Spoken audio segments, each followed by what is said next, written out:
Welcome back to Good Global Vibes, part 3 of the marriage inquiry. Oh my gosh, I am so excited. This week we're talking to the 5 couples whose marriages work, because you know what Good Global Vibes is about, shining the light on what works in the world, raise the vibration of the planet. So I asked them this week, like, what's your secret sauce to your marriage? Like, what has your marriage work? So enjoy, subscribe, and share with your friends. Anyone you think it'll make a difference for, whether they are just like about to get married, they're thinking about marriage, they're thinking about ending their marriage. So enjoy. So the next question is, what do you wish you would have known before you got married?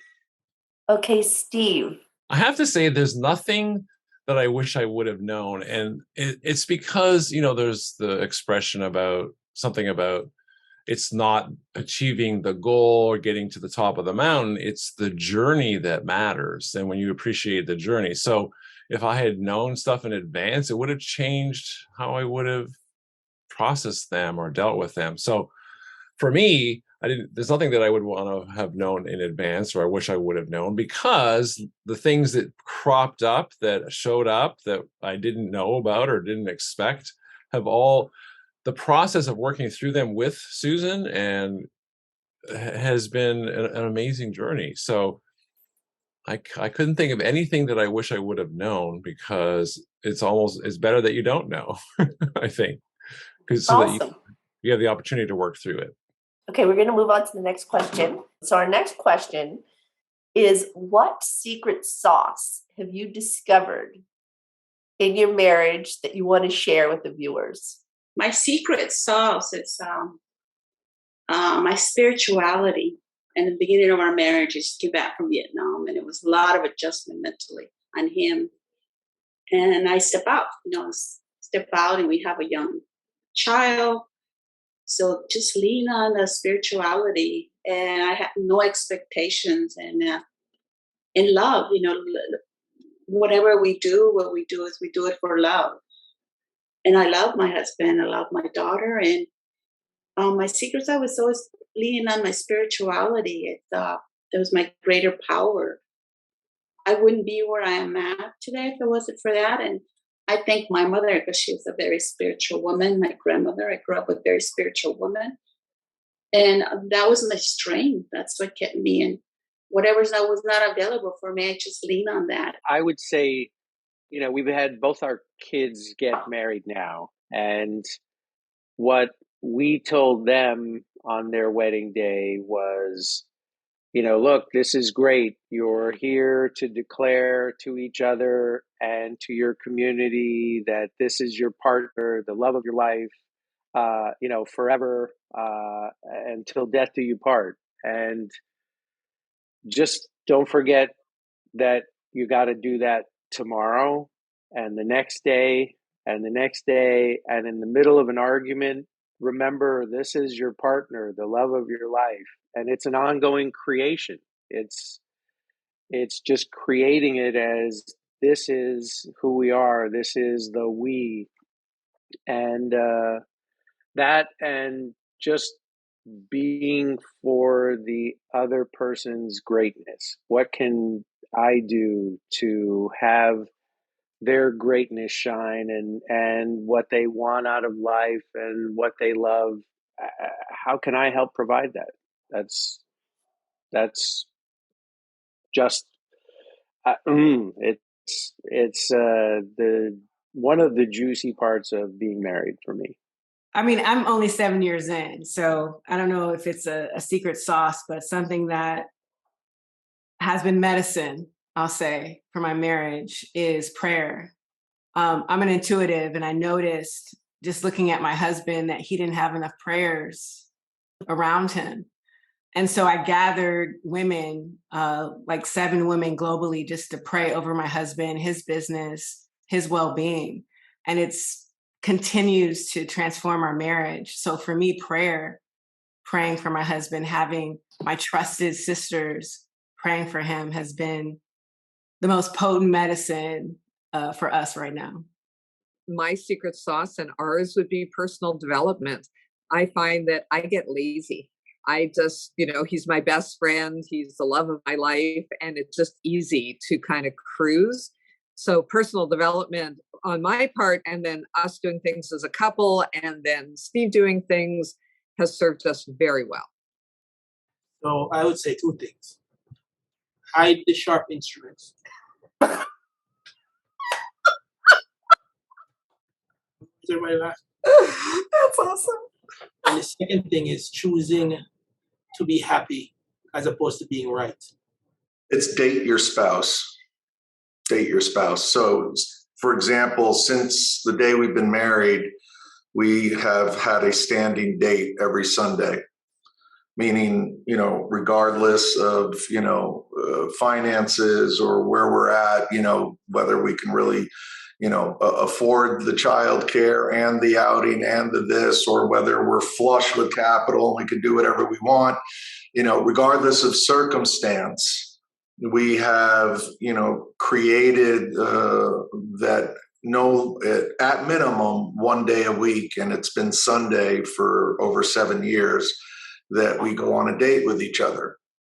And it's and we try sometimes, just like we have a favorite restaurant, and we definitely were inventing new things during the pandemic when you couldn't go see a movie, and there were other things we created and other things that we tried to do. And on occasion, we'd have those mornings where it's like, I'd say, what do you want to do on our date, honey? And she'd be like, I don't know, you're the man, figure it out.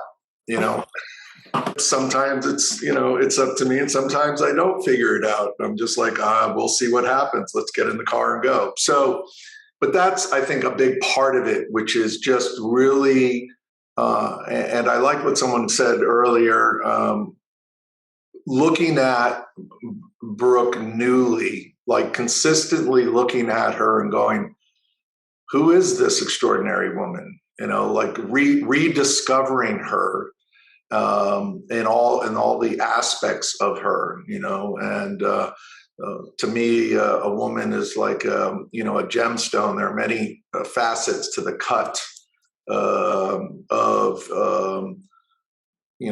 the extraordinary being she is, and it's always discovering a new one and a new way to see her and look at her, and not ever and on occasion, she falls into the wife mother box, and by default. And so it's part of our secret sauce is that it's not just dating each other, and it's rediscovering each other newly again and again and again.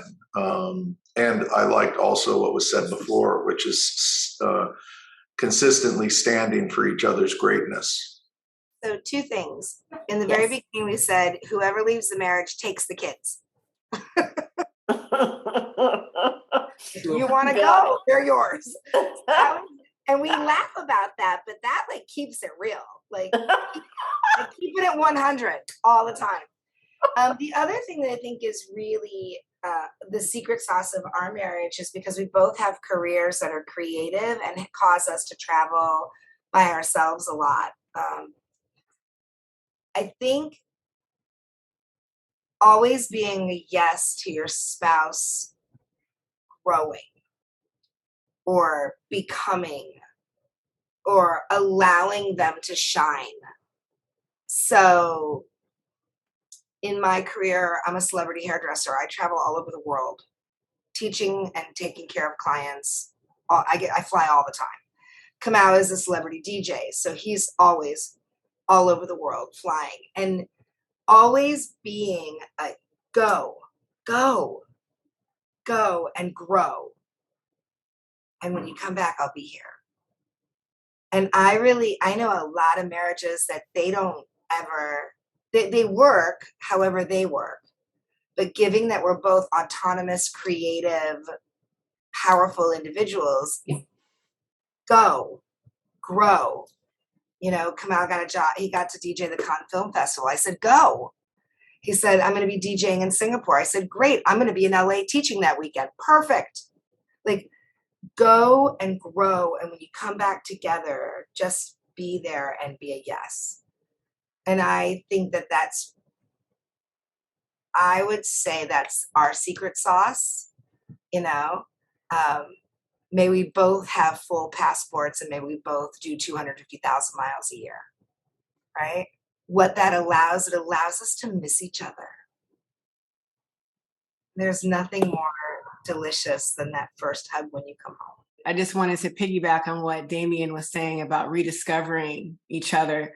I don't know if everyone has done the forum or Landmark, but we met at Landmark, and it really created this foundation for our relationship.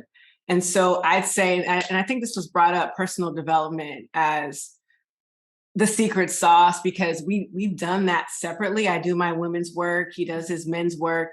And recently we've been coming together in ceremonies and prayer, in ritual together to do this spiritual work. And it's been so powerful. And I'm discovering him in his spirituality and he's discovering me.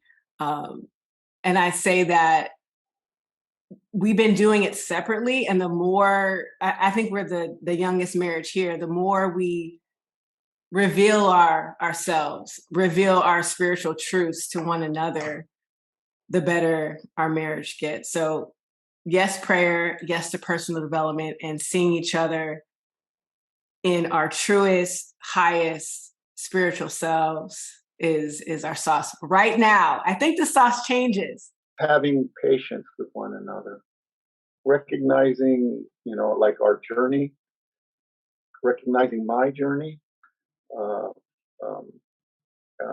and discovering just one facet is just like our opposites. One is the giver and one is the receiver. One is the compassionate and one is not so compassionate. Working on patience on a daily basis and discovering new ways to really be patient is a secret sauce for me.